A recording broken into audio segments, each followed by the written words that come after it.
punctuality amongst the elements which conduce to success in life, there is one of rare value which by some strange oversight is classed as of little account. We refer to punctuality. We regard it as a virtue to be punctual, and all of your appointments is a duty resting upon you, no less obligatory than the duty of common honesty. An appointment is a contract, and if you do not keep it, you are dishonestly using other people's time and consequently their money. Punctuality, says Louis XIV, is the politeness of kings. He need not have confined his remarks to blood royal.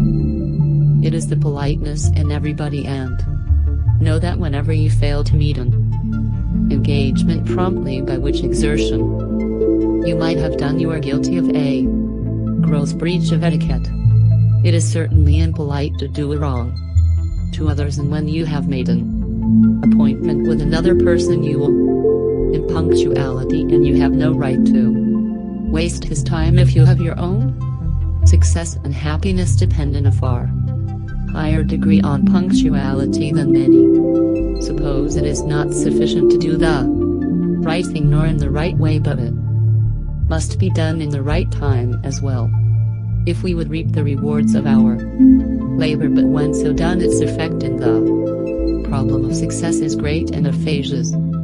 Lord Nelson attributed all of his success in life to his habit of strict punctuality. Many of our most successful businessmen baked their success from the time they commenced to practice this virtue. Thousands have failed in life from carelessness in this respect alone. Nothing inspires confidence in a businessman sooner than his quality, nor is there any habit which sooner saps his reputation as a good businessman than that of always being behind time. Lack of punctuality is not only a serious vice in itself, but it is also the parent of a large progeny of other vices. Hence, he who becomes its victim is more and more involved in toils from which it is almost impossible to escape. He who needlessly breaks his appointments shows that he is as reckless of the waste of other people's time as of his own. His acquaintances readily conclude that the man who is not conscientious about his appointments will be equally careless about his other engagements, and they will refuse to trust him with matters of importance. To the busy man, time is money, and he who robs him of it does him as great an injury as far as the loss of property is concerned as if he had picked his pockets or paid him with forged or counterfeit bill. It is a familiar truth that punctuality is the life of the universe. The planets keep exact time, and their revolutions each as it circles around the sun, coming to its place yearly at the very moment it is due. So in business, punctuality is the soul of industry, without which all of its wheels come to a dead stand. If the time of the businessman be properly occupied, every hour will have its appropriate work. If the work of 1 hour be postponed to another, it must encroach upon the time of some other duty or remain undone, and thus the whole business of the day is thrown into disorder. If that which is first at hand be not instantly, steadily, and regularly dispatched, other things accumulate behind till affairs begin to accumulate all at once, and no human brain can stand the pressure. Punctuality should be made not only a point of courtesy but a point of conscience. The beginner in business should make this virtue one of the first objects of professional acquisition. Let him not deceive himself with the idea that it is easy of attainment, or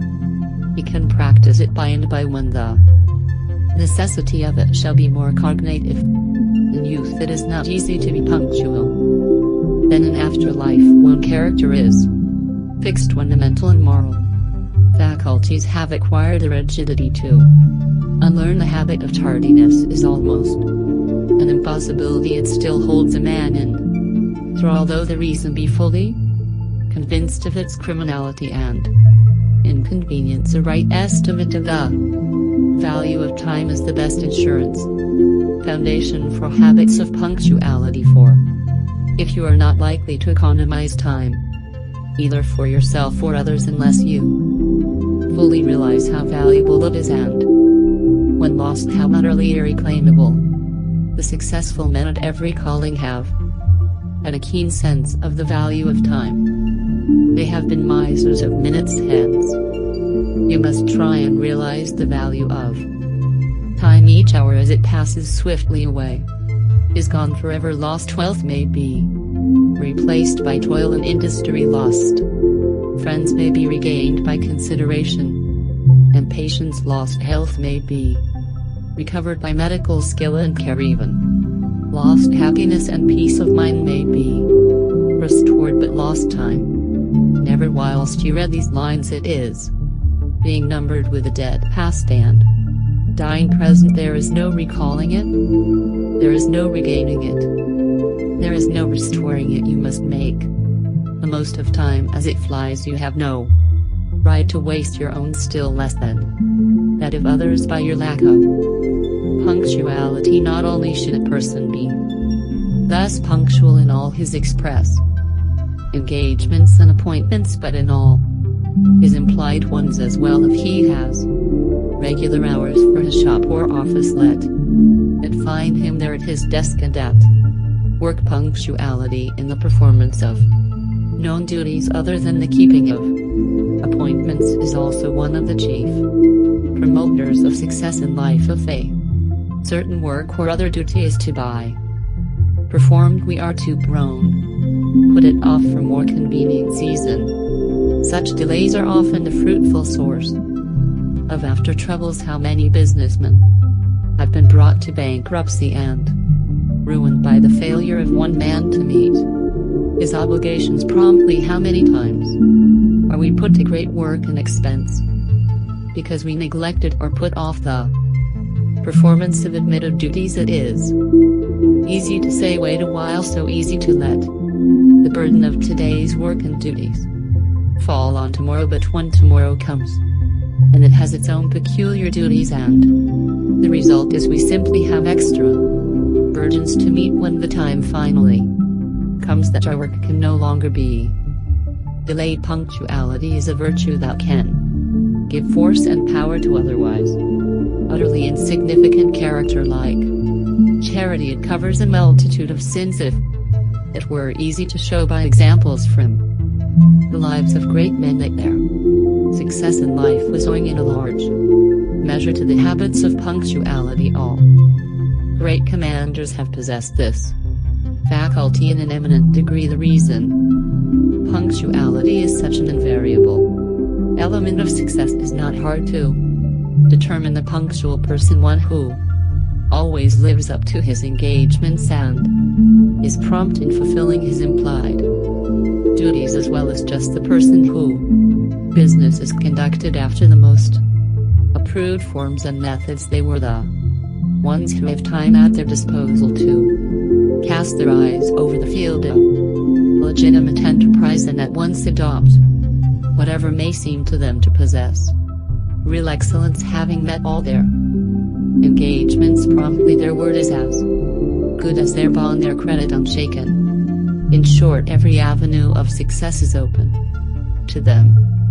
But with those persons who are habitually behind in the fulfillment of their duties, their business is generally in a very unsettled state. They have not that freshness and business perversity in life which is always observable in the man who drives his business instead of allowing it to drive him. What wonder then that they sink beneath the load of accumulated cares, give up the great battle of life in despair, and are content to fill a subordinate place in the economy of the world. Would the young men thought more of what is involved in punctuality. It is not merely the being on time, but it imports such a habit that, carried into life, it is one of the main instruments in making really youthful dreams of success. It is that which makes business a pleasure instead of a Drudgery it is that which goes so far in building up the reputation of sagacity, skill and integrity. No one can have a high opinion of a person who is so, regardless of punctuality even in small matters as to be continually breaking his word under the impression that it is of no consequence, as so many often say, to excuse their habit of being false to their word. There are some persons who seldom or never do as they promised. We know persons who in other respects are worthy people who can scarcely command confidence because they are so lax in fulfilling their engagements and meeting their obligations in small matters. We know young men of promise who are daily losing ground among their acquaintances for a similar reason. A man will soon ruin himself this way in all business transactions, in all engagements. Let all do exactly as they say. Be punctual to the minute. Even a little beforehand is far preferable to being a little behind time. Such a habit secures composure, which is essential to happiness.